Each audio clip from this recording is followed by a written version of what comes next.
Jordan was a 10-year-old boy with a bright smile and a confident heart. He had just stepped into the airport, his eyes wide with excitement. Today was not like any other day. Today, he was traveling on his own to meet his mom. And not just any travel, he was flying first class. He looked down at his ticket, gripping it tightly in his small hand. His mom had booked him this seat as a surprise.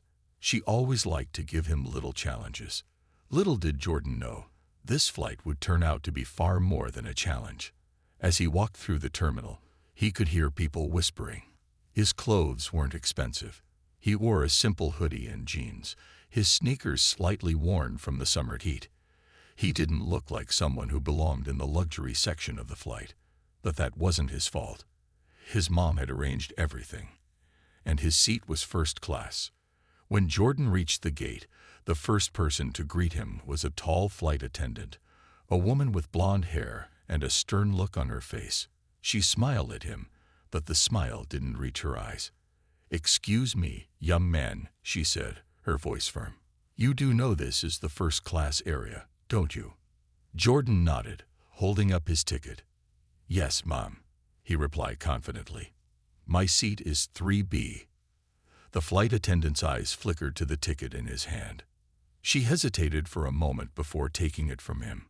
She studied it closely, as though she were unsure whether to believe it. "This is a first-class seat," she muttered under her breath, almost to herself. Jordan didn't flinch. He just nodded again. "Yes, Mom.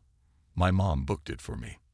The flight attendant seemed to be processing something, her eyebrows knitting together. "Well," she said slowly, "I'll have to check this." Jordan felt a sinking feeling in his stomach. Something didn't feel right. The flight attendant left to speak to another staff member at the desk, leaving Jordan standing by himself. He could feel the eyes of the people around him, all of them watching him, and he suddenly felt smaller than he was. Did they think I didn't belong here? Jordan shifted his weight from one foot to the other, trying to ignore the strange feeling in his chest. He'd flown with his mom before, but that was always in business class. First class was different. It was something new. After what felt like a long time, the flight attendant returned. This time, she wasn't smiling. "Come with me," she said, almost too quietly. Jordan looked at her for a moment, confused. "What's wrong?" "We'll need to move you to the economy section," she said. "This area is for paying customers only, and you don't seem to fit the profile." Jordan didn't understand what she meant by fit the profile. He'd shown her the ticket. He was paying. This seat was his. But the more the flight attendant looked at him, the more he felt like he wasn't wanted there. "I'll have to call someone," she said, her tone dismissive. "Just wait here." Jordan's stomach twisted. He didn't want to wait there. He just wanted to sit in his seat, enjoy the flight, and meet his mom at the other end of the journey. But as the flight attendant walked away, a thought crossed his mind. His mom had always told him that people might doubt him, that they might question him just because of how he looked. She had told him, "People will test you, Jordan. They'll test your patience, your kindness, your strength, but you never back down. You're just as good as anyone else. Always remember that." Jordan stood there, trying to calm his nerves, when another voice interrupted his thoughts. "Is there a problem here?" It was a middle-aged man in a dark suit, a business executive. He looked at Jordan, then at the flight attendant. "She's trying to move me," Jordan said quietly, holding up his ticket again. "I'm supposed to be sitting in first class." The man raised an eyebrow and looked back at the flight attendant. "Well, that's strange," he said, almost to himself. "I'm sure this young man has a right to sit wherever his ticket says." The flight attendant looked like she was about to argue, but the man gave her a pointed stare. She hesitated, then gave Jordan a stiff nod. "Fine," she said reluctantly, "but don't make a habit of this." Jordan blinked. He wasn't sure if he should be happy or confused. He didn't want to cause a scene, but something didn't feel right. The man, still watching the flight attendant, turned to Jordan with a smile. "I'm sure you'll be comfortable in first class," he said. "Enjoy your flight." Jordan nodded, still unsure about everything. But the man's kind smile gave him a little reassurance. As he walked toward the first-class section, Jordan couldn't help but wonder, why had the flight attendant treated him like that? Was it because he didn't look like everyone else? He didn't have time to think much more, as he was finally escorted to his seat -3B, and was given a drink and a blanket by another flight attendant, who seemed far friendlier than the first one. But Jordan couldn't shake off the feeling that something wasn't right. He had always been told that first class was for people who deserved it, who worked hard and earned the luxury. But wasn't he supposed to be here? His mom had said it was all set.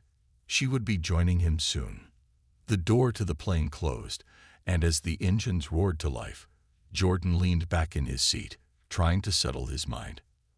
The crew had treated him like he didn't belong. But his mom's words echoed in his head. "Never back down, Jordan. You're just as good as anyone else." Suddenly, Jordan felt a little braver, a little stronger. He didn't know what was about to happen, but he knew one thing. This wasn't over yet. The plane soared through the sky, the sound of the engines humming softly in the background. Jordan sat in his seat, his small fingers gripping the armrest, trying to ignore the uneasy feeling in his stomach. He couldn't stop thinking about the way the flight attendant had treated him, like he didn't belong. The whispers from other passengers still echoed in his ears. Why had they looked at him that way? Was it because he was young? Or because he didn't look like the usual first-class passengers? His mind raced. But then, the voice of his mom, Amira Blake, came to him. "Never let anyone make you feel small, Jordan. You belong wherever your hard work takes you. Always remember that." Jordan smiled to himself. He knew his mom was someone important, but he wasn't sure exactly how important. She had always been busy, always traveling, always on the phone with someone important. But she never talked about the work she did in detail. She didn't need to explain it to him. Jordan just knew that she was smart, kind, and a force to be reckoned with. Suddenly, his thoughts were interrupted by the soft chime of the overhead speaker. The captain's voice echoed through the cabin. "We are now cruising at 30,000 feet. We'll be starting beverage service shortly. Thank you for choosing our airline, and please relax and enjoy your flight." Jordan leaned back in his seat, still feeling the sting of the earlier incident. He thought about what he would tell his mom when she arrived. Would she be upset? Would she be proud? As if on cue, the flight attendant from earlier, the one who had treated him so coldly, walked up the aisle again. This time, she didn't make eye contact with him. She simply passed him by with a quick glance, a subtle shift in her posture that suggested she was trying to avoid him. Jordan's heart sank. He didn't understand why she was acting this way. He hadn't done anything wrong. Why was she treating him like this? But before he could think more about it, he heard a voice, a woman's voice, coming from behind him. "Excuse me, young man. Is this seat taken?" Jordan turned to see a kind-looking woman in her late 50s standing in the aisle beside him. She wore a soft, floral dress and had warm, friendly eyes. She was carrying a cup of tea and looked like she was on her way to her own seat. "No, ma'am, it's not taken," Jordan replied with a soft smile, grateful for the distraction. The woman smiled back and sat down beside him, settling into her plush first-class seat. Jordan noticed that she looked at him with interest, but didn't seem to judge him like the others had. "Are you flying alone?" she asked, her voice gentle. "Yes, ma'am. I'm going to see my mom," Jordan said. "Oh, that's nice." The woman smiled again, her eyes sparkling. "How old are you, if you don't mind me asking?" "I'm 10, Jordan answered proudly.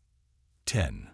Wow, that's a big trip for someone your age. I bet your mom is very proud of you." Jordan's chest swelled with pride. "She is. She's the smartest person I know." The woman looked thoughtful for a moment.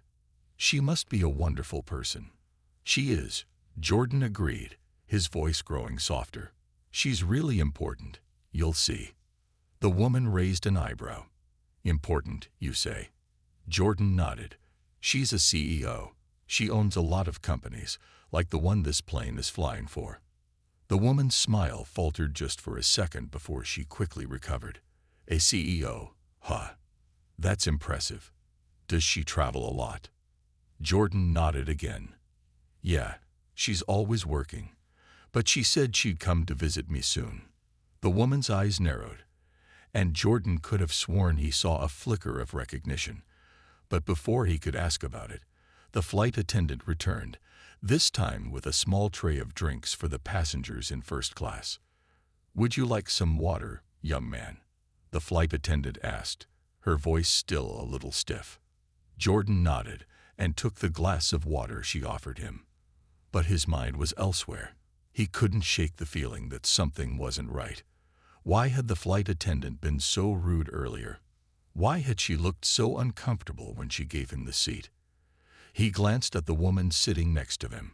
She was sipping her tea, but her gaze was fixed on the flight attendant. The woman's eyes were focused, her posture tense, as if she recognized the situation and didn't quite trust the way things were unfolding. Just then, Jordan's phone buzzed. He looked down at the screen, and his heart skipped a beat.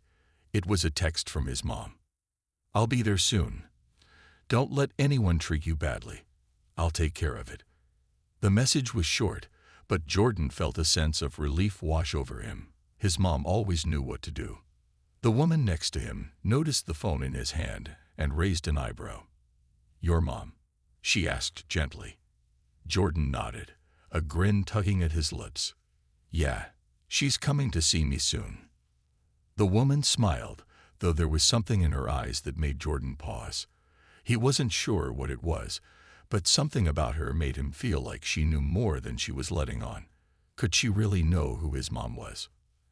As he pondered this, he noticed the flight attendant glancing over at them again. This time, her gaze was harder, sharper.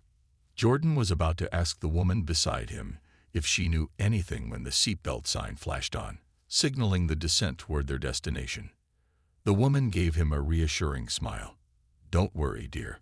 I'm sure your mom will fix everything. It's good to stand up for yourself. Jordan nodded, though a part of him still felt unsure. What would happen when his mom arrived? Would things really change?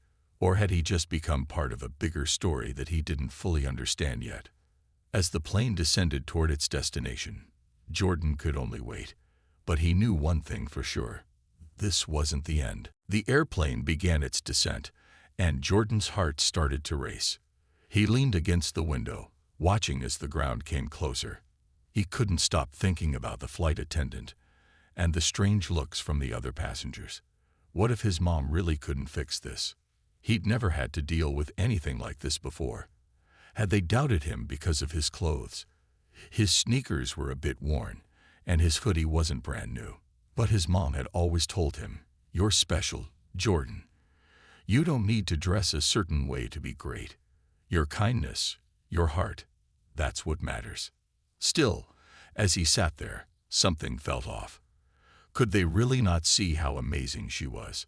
He was starting to feel like he was part of a bigger story, one he didn't fully understand. Just as he was lost in his thoughts, the seatbelt sign clicked off, and the voice of the captain echoed through the cabin. "We will be landing shortly. Please make sure your seatbelt is fastened and your tray tables are up. We will be arriving in about 15 minutes. Jordan sat up straighter, his excitement returning. Mom's almost here. His fingers gripped the armrests again, and he glanced at the woman sitting beside him. She had returned to her tea, but her eyes were on him, as if waiting for something to happen. A few moments later, the plane touched down, and the soft jolt of the wheels hitting the runway signaled their arrival. The cabin filled with the noise of passengers getting ready to disembark, but Jordan remained still, his nerves building. Then, just as everyone was standing and preparing to leave, Jordan heard a voice he instantly recognized. Jordan? His heart leaped into his throat. It was her. He turned toward the voice and saw the most beautiful, confident woman stepping toward him through the aisle. She was tall, with long dark hair that cascaded down her back, wearing a sharp professional outfit. But what struck Jordan the most was the sheer presence she commanded. It was his mom, Amira Blake, the CEO, the one who could light up a room with her smile and make anyone feel like they had known her forever. "Mom," Jordan cried, standing up from his seat to meet her. He threw himself into her arms, feeling the warmth and strength of her embrace. Amira held him tight, her calm demeanor still intact, though her eyes softened with affection as she pulled back and looked at him.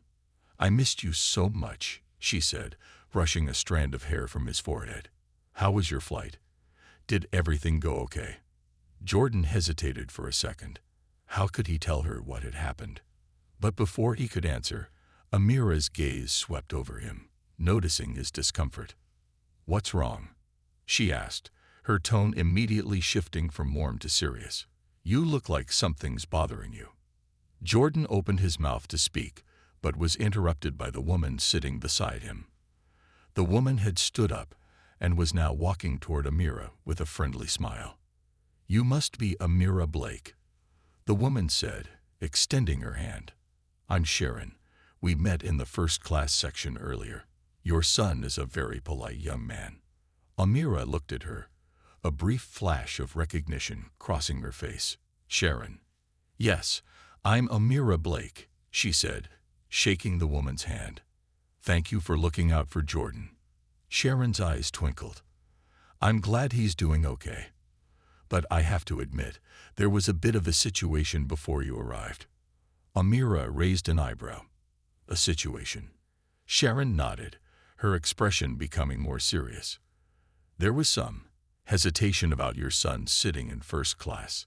The crew seemed unsure whether he belonged there. They questioned the validity of his ticket." Amira's face immediately hardened, her eyes narrowing as she glanced over at the flight attendants, who were now standing near the back of the plane, quietly discussing something amongst themselves.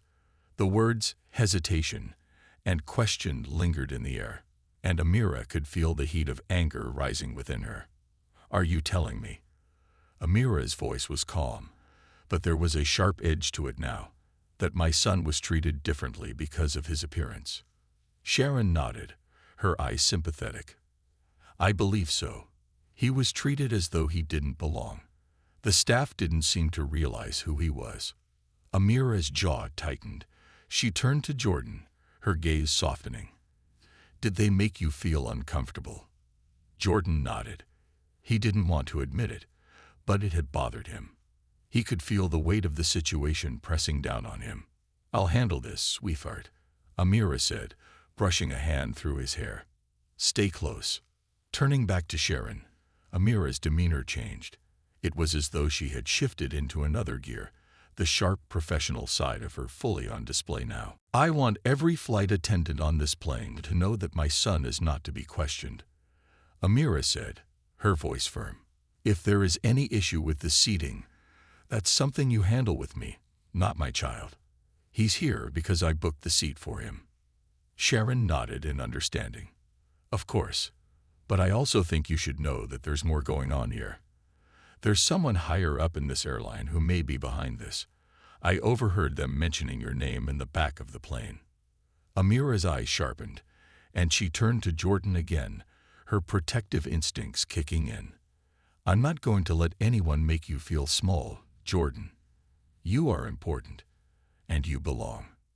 Jordan smiled at his mom, feeling the wave of pride rush through him.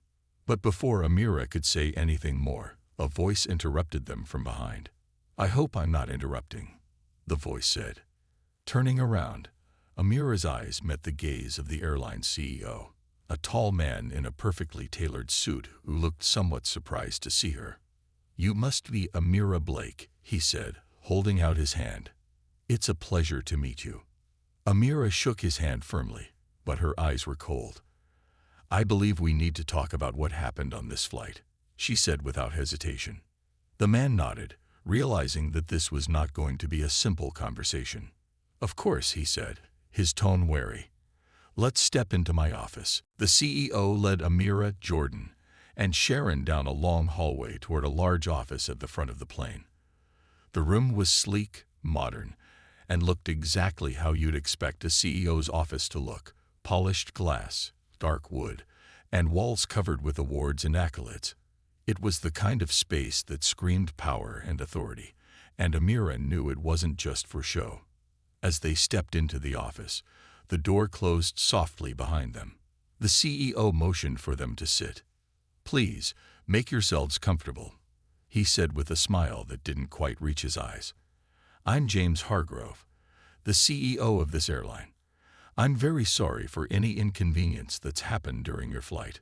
Amira didn't sit down right away.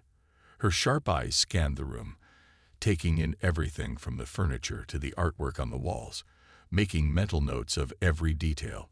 But it wasn't the surroundings that had her attention right now. It was the man standing before her. "We can skip the pleasantries, Mr. Hargrove," Amira said, her voice steady and clear. "I'm here because my son was treated unfairly by your staff. I want to know why that happened and who's responsible." James faltered for a moment, his confidence momentarily shaken. He recovered quickly, though, and gestured for them to sit. Amira finally took a seat, with Jordan beside her, his small hand resting in hers. Sharon remained standing, her eyes alert. "I assure you, Amira," James began, sitting behind his desk and folding his hands, "we don't tolerate discrimination or mistreatment of any kind here. I'll get to the bottom of this, I promise." Amira's gaze hardened. "You don't need to tell me what you promise. I've heard all the usual apologies. What I need is action." James hesitated. "Of course, we will take action." Sharon stepped forward, her voice calm but firm. "I think it's important for you to understand exactly what happened. When your son was seated in first class, a few flight attendants had concerns about his presence there. They questioned his ticket. They questioned whether he belonged in the section at all, based purely on his appearance and his age. I overheard part of the conversation." James's face went pale. He knew exactly where this was going, who exactly was involved. Amira asked, her voice low and controlled. "I'm asking you this because this is about more than just a mistake or misunderstanding.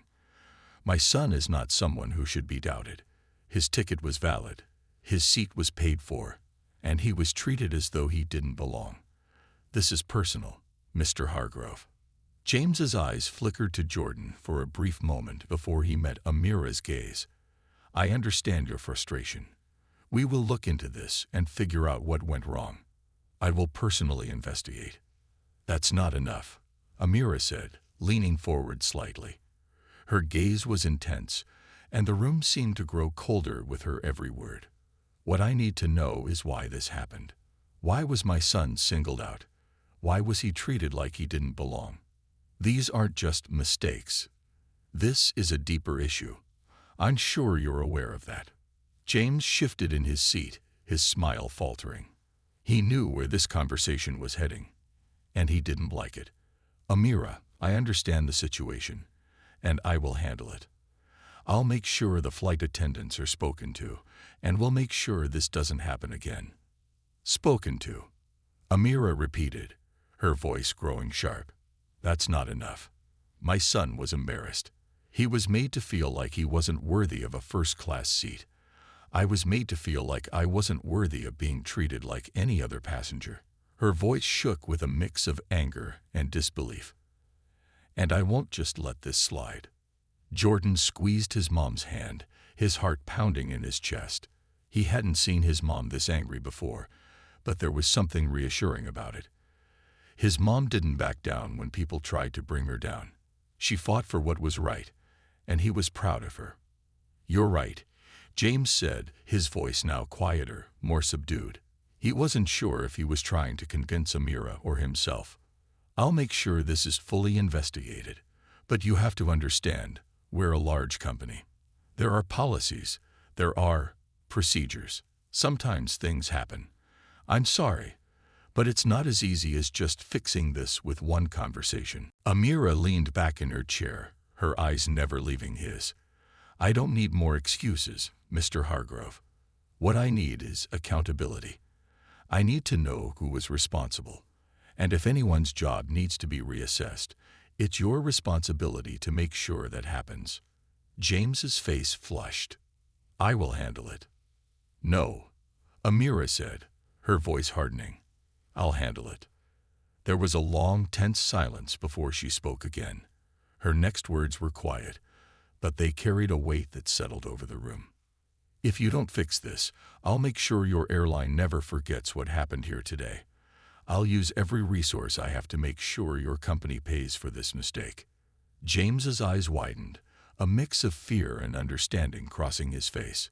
He knew Amira Blake's reputation. She was powerful, a businesswoman who could tear down entire industries if she wanted to. And she wasn't bluffing.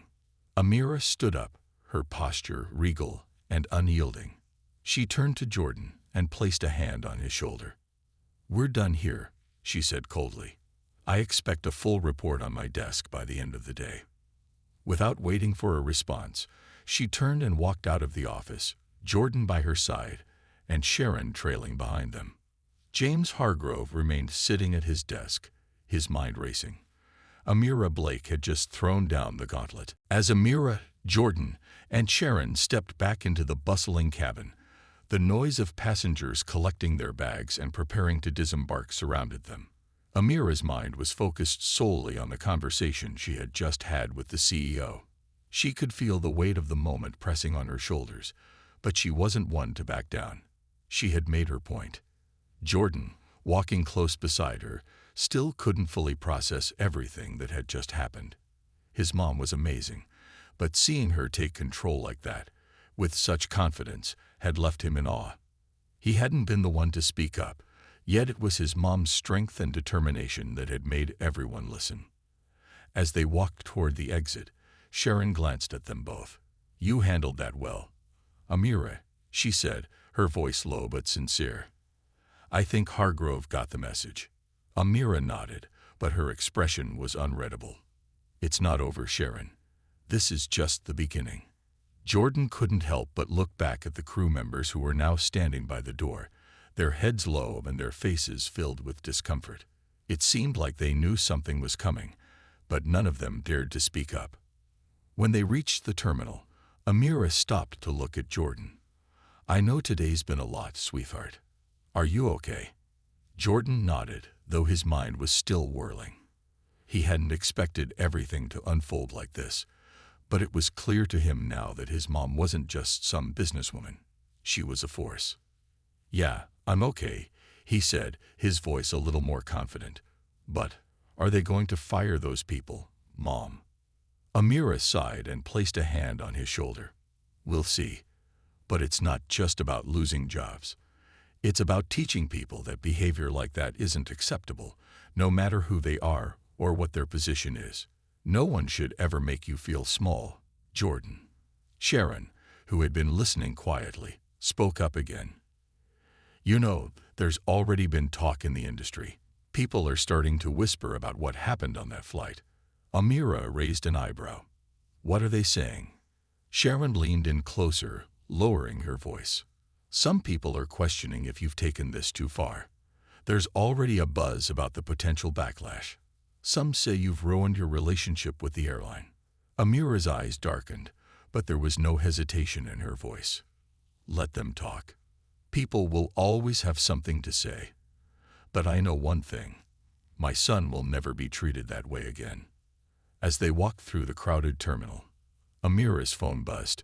She looked down at the screen and saw a message from her assistant, Rachel.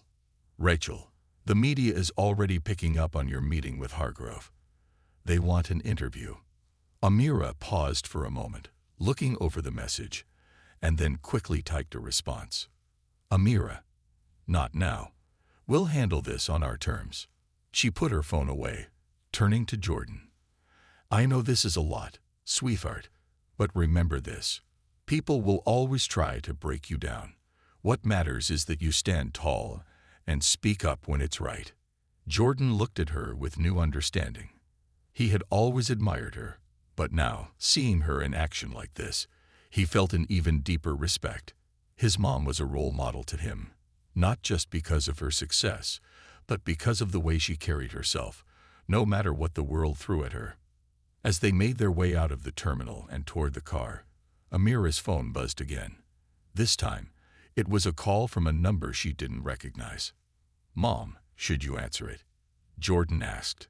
Amira hesitated for a moment before answering the call. "Hello." A deep voice on the other end responded. "Amira Blake, this is Charles Grayson. I'm the airline's legal advisor. I think we need to have a serious conversation about what happened on that flight." Amira's eyes narrowed, but she remained calm. "You want to talk now, after you allowed your staff to mistreat my son?" Charles cleared his throat. "I believe we can come to a resolution without involving the media. I'd like to meet with you. Maybe over dinner." Amira paused, her gaze shifting to Jordan. Her lips twitched slightly as she made her decision. "No," she said firmly. "We're done negotiating. You can expect a formal letter outlining my next steps. Until then, I suggest you get your team in order." The call ended, and Amira turned to Jordan, her face unwavering.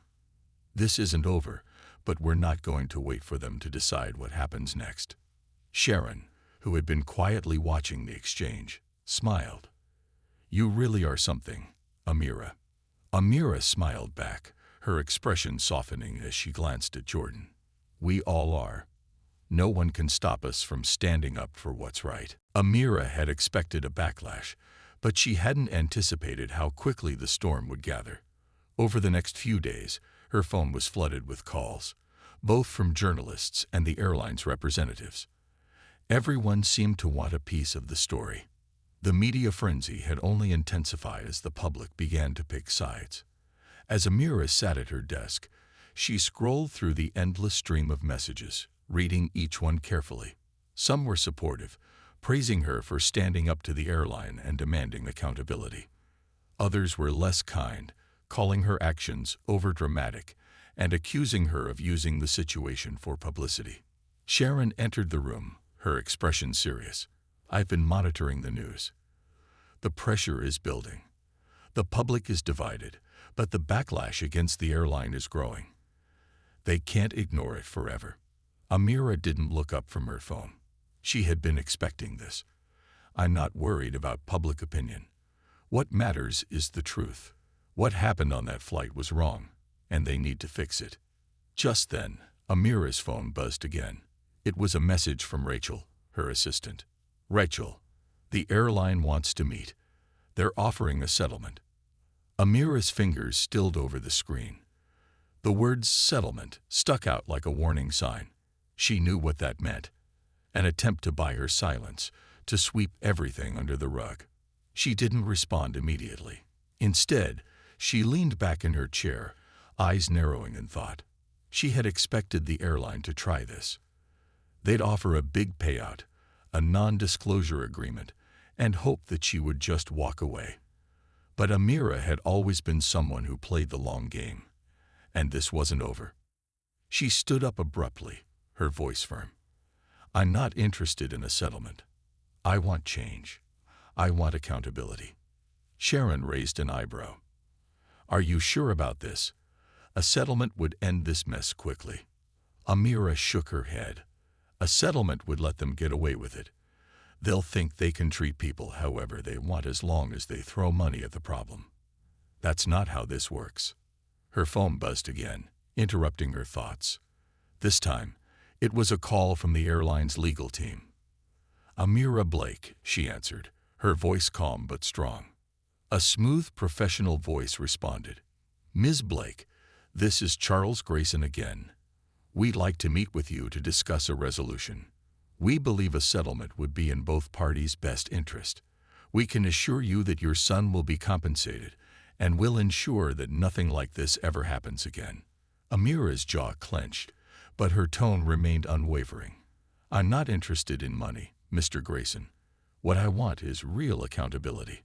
I want a guarantee that this airline changes its policies and that the people responsible are held accountable for what they did."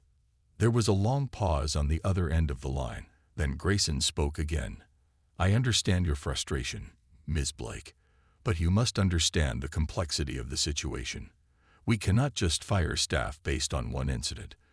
This is a large corporation, and we have to be careful about how we handle these matters. I'm not interested in your excuses, Amira cut him off. If you're truly serious about resolving this, you'll take immediate action. Until then, there's nothing to discuss. She ended the call with finality, and the room fell into silence. Sharon's eyes were wide as she watched Amira, a mix of admiration and concern in her gaze. "Do you think this is going too far?" Sharon asked quietly. Amira took a deep breath, her eyes never leaving the window. "I know what I'm doing. I won't stop until those responsible face the consequences. No one, especially my son, should be made to feel less than. That's not something I can ignore. This isn't just about us anymore, Sharon. This is about showing people that we won't accept injustice, no matter how small." Amira stood tall, determination flashing in her eyes. "They've made a mistake, and now they'll have to pay for it." Jordan, who had been quietly observing the conversation, stepped forward. His voice was soft, but full of conviction. "Mom, I'm proud of you. I know this is important. But I'm scared. What if they never change?" Amira's heart clenched at the fear in her son's eyes. She knelt down to his level, her hand resting on his shoulder. "I understand your fear, sweetheart. But we're not backing down. People like us don't have the luxury of silence. We fight for what's right." Her phone buzzed once more, this time with a message from a well-known news anchor asking for an exclusive interview. Amira's resolve hardened. "The world is watching, and I'm not backing down now."